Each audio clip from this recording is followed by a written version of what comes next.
Salut à tous. Donc aujourd'hui, je fais une nouvelle vidéo pour vous présenter l'évangile. On va voir comment être sûr à 100% d'aller au paradis selon la Bible. Donc ça va être une présentation de la bonne nouvelle.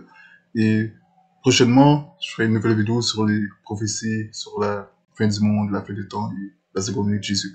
On va encore réfuter la fausse doctrine de la post-tribulation et pour ça, on va prendre certaines vidéos du pasteur Anderson. On va visionner certaines vidéos qu'il a fait il y a pas longtemps et on va réfuter. Voilà, on va exposer la fausse doctrine de la post-tribulation en réfutant certains points qu'il fait, et puis on va voir tous les erreurs et les contradictions qu'il y a dans cette fausse doctrine. Donc voilà pour ça, et on va commencer tout de suite. On va aller dans Romains chapitre 3. Donc les dit au verset 23, « Car tous ont péché et sont privés de la gloire de Dieu. » Donc, ce que ça veut dire, que ça dit que tous ont péché, c'est que tout le monde a transgressé la loi divine de Dieu. Tout le monde, le péché, c'est la transgression de la loi. Donc, à cause de ça, ça dit que on est tous privés de la gloire de Dieu. À cause de notre péché, on est privés de sa gloire. Et il y a quelque chose qu'on mérite pour nos péchés. Et il dit au verset 23, « Car les gages du péché, c'est la mort. » Donc, quand ça dit les gages du péché, ce que ça veut dire par là, c'est ce qu'on mérite. Le salaire du péché, c'est la mort. Ce qu'on mérite pour nos péchés, c'est la mort. Mais il ne s'agit pas de la mort physique et naturelle par laquelle on va tous passer, par laquelle tous les humains vont passer, mais il s'agit en fait d'une mort spirituelle. Et pour ça, on va aller dans Révélation, chapitre 21.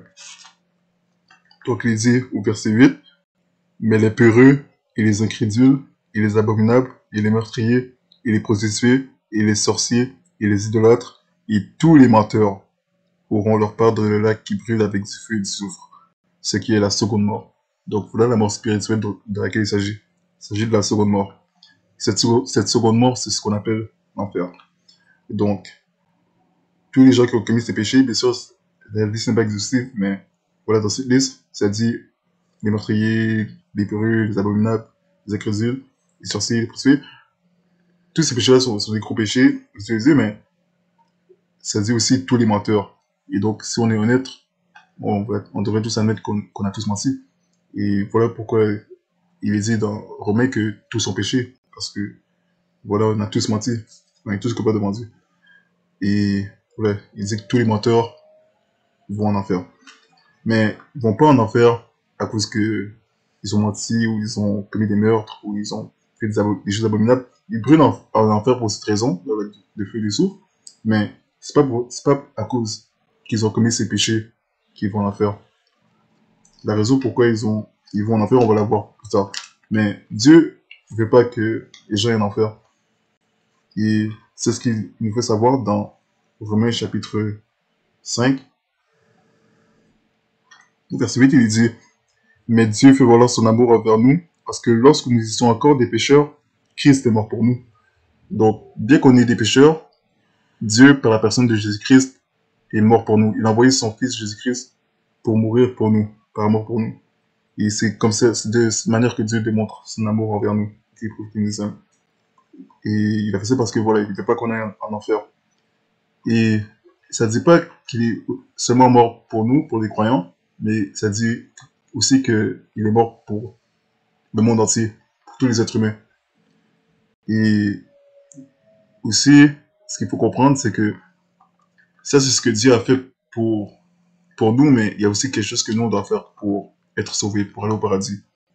Et ce que Dieu nous demande de faire est très simple. On va aller dans dans Actes, chapitre 16. Il y a une personne qui pose la question, qu'est-ce qu'il doit faire pour être sauvé? Donc, il pose la question aux apôtres. Au verset 30, il dit, « Puis les menant dehors, il leur dit, « Messieurs, que faut-il que je fasse pour être sauvé? » Ils lui dirent, « Crois au Seigneur Jésus-Christ, et tu seras sauvé, toi et ta maison. » Donc voilà ce qu'il faut faire. C'est de croire au Seigneur Jésus-Christ.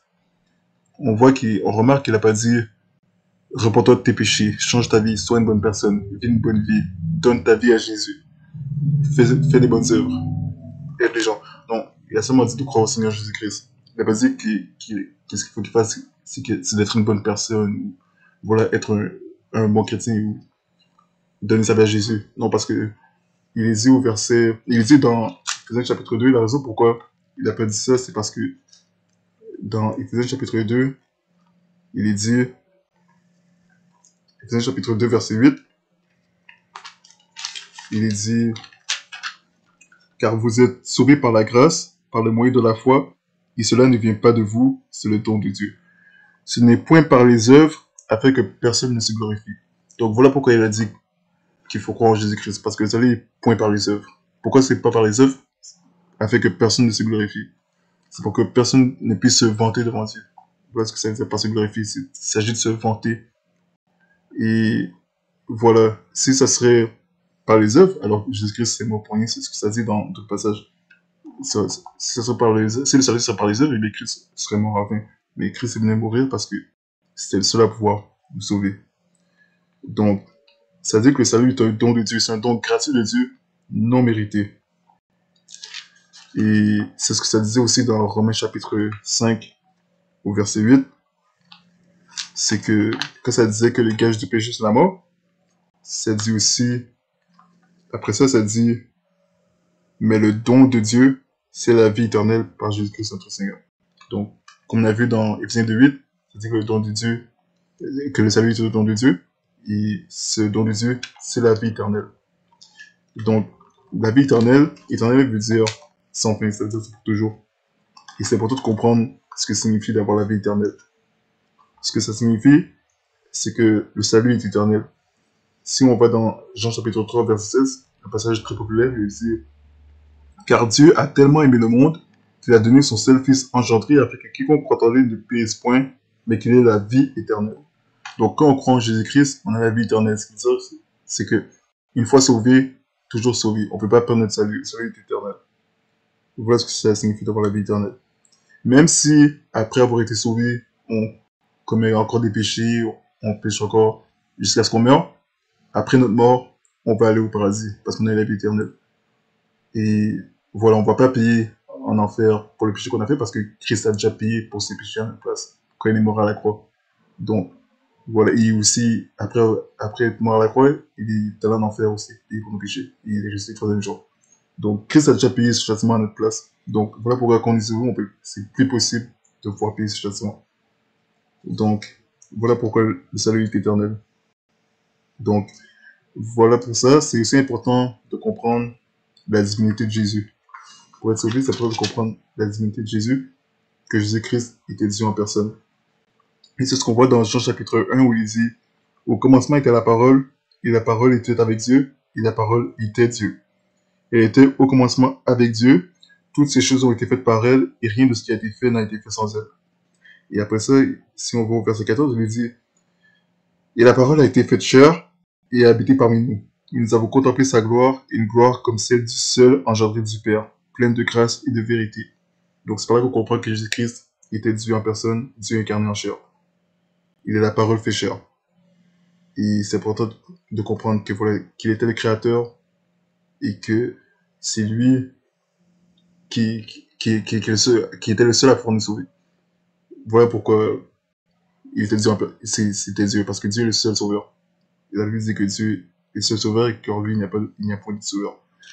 Donc, c'est important de comprendre la divinité de Jésus et que seul lui pouvait faire ce qu'il a fait et personne d'autre. Donc, voilà pour ça. Et on va aller voir un dernier passage dans Matthieu, chapitre 7,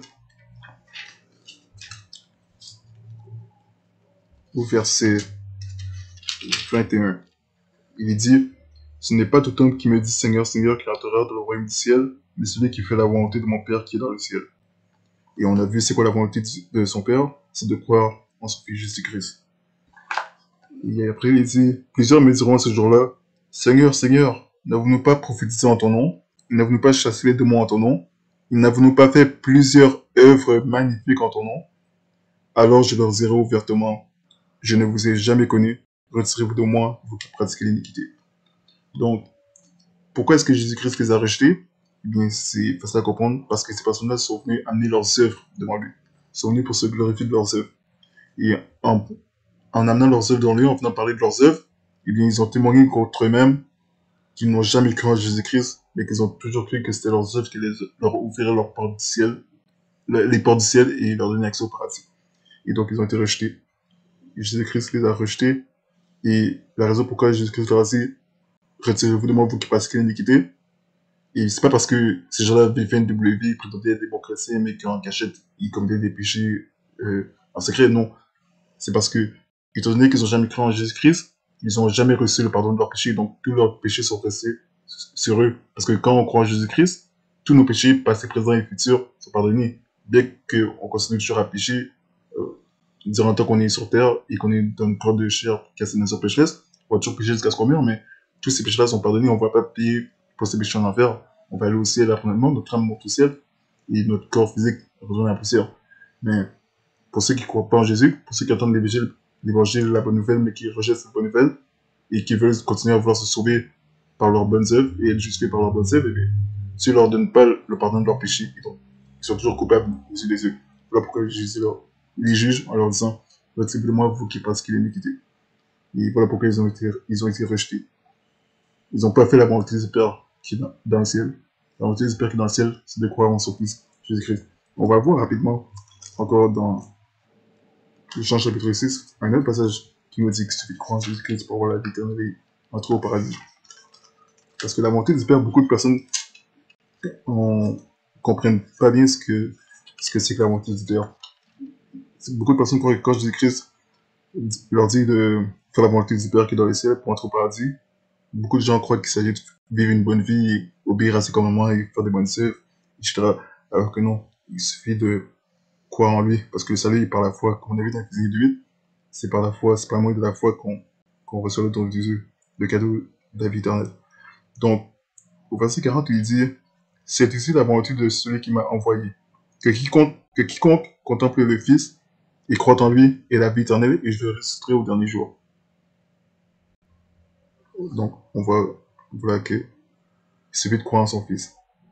Oh, aussi, au verset 30, il dit encore, or c'est ici la volonté du Père qui m'a envoyé, que je ne perde rien de tout ce qu'il m'a donné et que je le ressuscite le dernier jour. Donc, c'est par là encore qu'on comprend qu'on ne peut pas perdre notre salut. Parce que Jésus-Christ, la volonté du Père, c'est que Jésus-Christ ne perde aucun des gens que son Père lui a donné. Comprenez? Donc, il ne peut pas échouer. Il doit garder ces personnes-là pour toujours.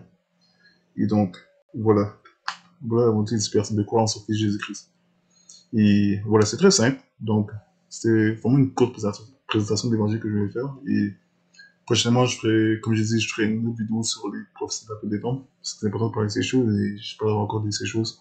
Et on va encore exposer la fausse doctrine de la post-tribulation. Donc, voilà pour cette vidéo. Ce sera tout. Je ferai encore 2 vidéos sur le salut et sur le sujet. Parce que c'est important d'en parler. Donc, voilà. Ce sera tout pour cette vidéo. Et voilà, je vous dis merci. Soyez bénis et à bientôt.